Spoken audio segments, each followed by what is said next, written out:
For 500 years, it was the rhythm of life in the valleys of Albania. The call to prayer, a sound that sliced through the crisp mountain air, a thread of devotion woven into the fabric of the nation. Minarets, elegant and slender, shared the skyline with the stout stone bell towers of Orthodox and Catholic churches. This was a land where faiths coexisted, a rugged corner of the Balkans defined by its fierce independence and its deep-seated belief in a power higher than man. But in the 20th century, a man would rise who saw this devotion not as the soul of his country, but as its deepest poison, a sickness that had to be burned out.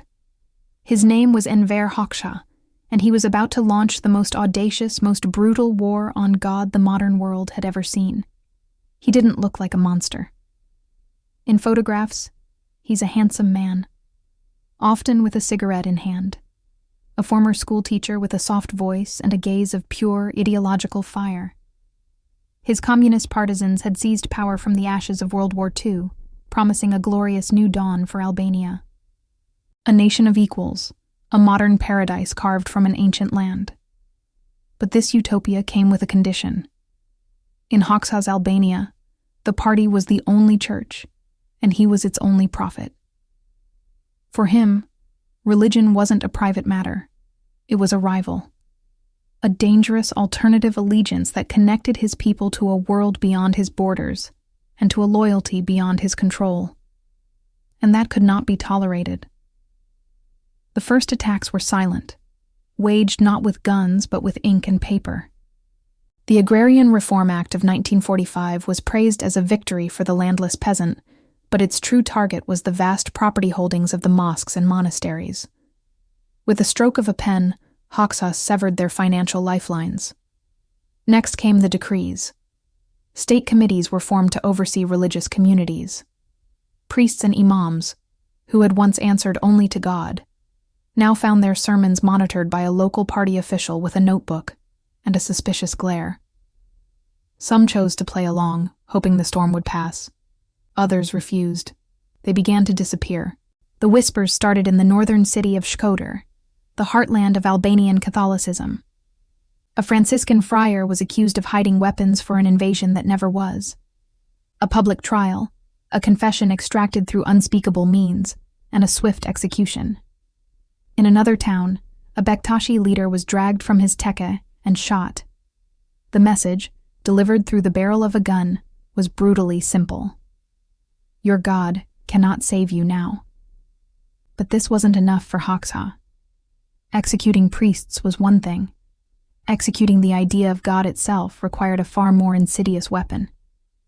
He needed to poison the wells of faith for the next generation. The state's propaganda machine sputtered to life. School textbooks were rewritten. History was contorted.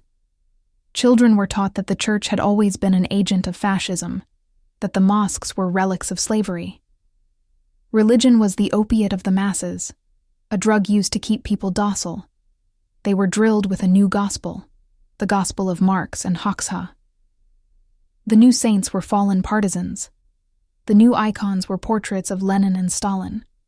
The new commandments came directly from the Central Committee.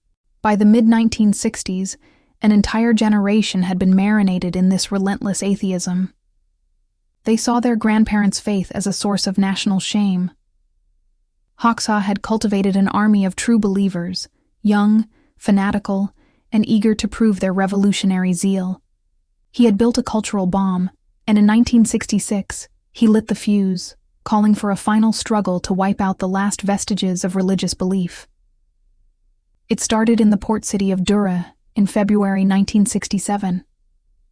High school students, prodded by their teachers, marched on the town square, plastering walls with posters denouncing local priests as parasites.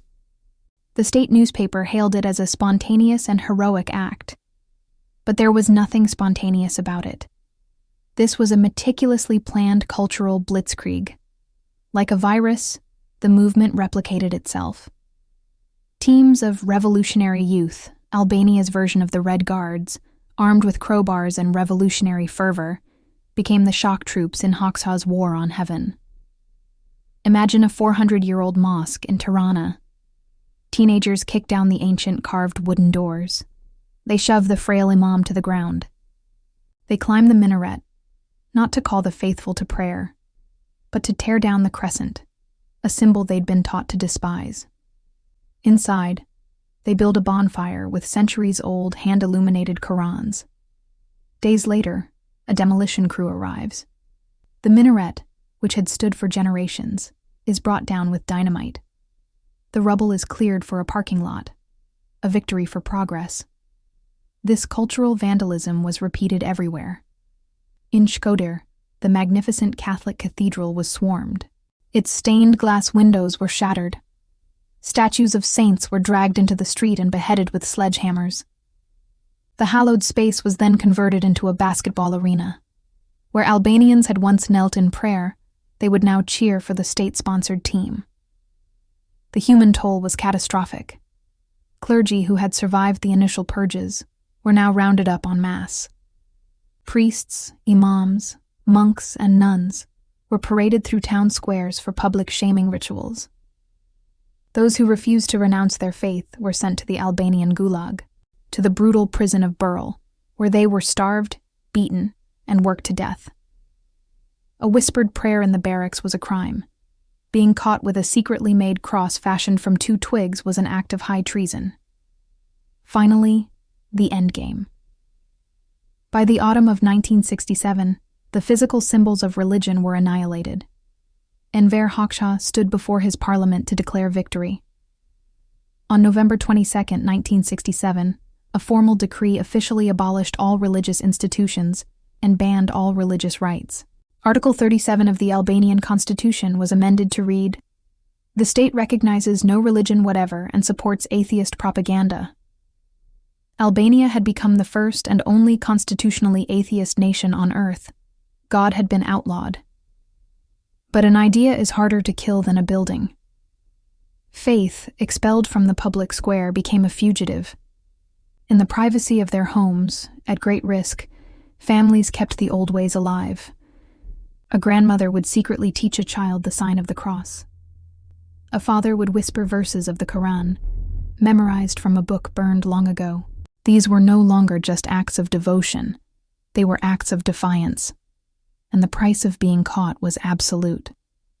The Sigurimi, Hoxha's secret police, had an informant on every street corner. The stories of this secret resistance are the stuff of legend, like Stefan Kurti, a Catholic priest in a labor camp. A fellow prisoner begged him to baptize his dying child. Kurti knew it was a death sentence, but using a rusty cup and a puddle of grimy water, in the dead of night, he performed the sacrament. An informant spoke. Kurti was hauled before a military tribunal. In 1972, he faced a firing squad. He died for a cup of water and a prayer. For over 2 decades, Albania was a hermit kingdom, a North Korea in Europe. A generation was born that had never set foot in a church or mosque. Religious names were forbidden, replaced by state-approved words like liri, meaning freedom. But all dictators are mortal. In 1985, Enver Hoxha died. The system he built began to crack. The winds of change were blowing across Eastern Europe.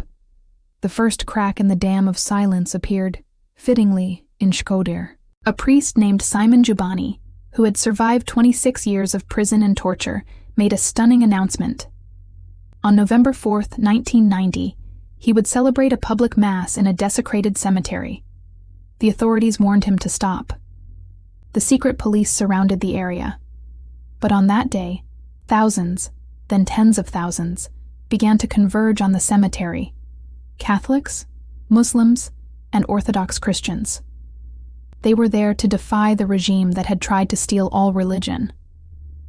As Father Jubani began the forbidden ritual, a low murmur of prayer swelled into a roar.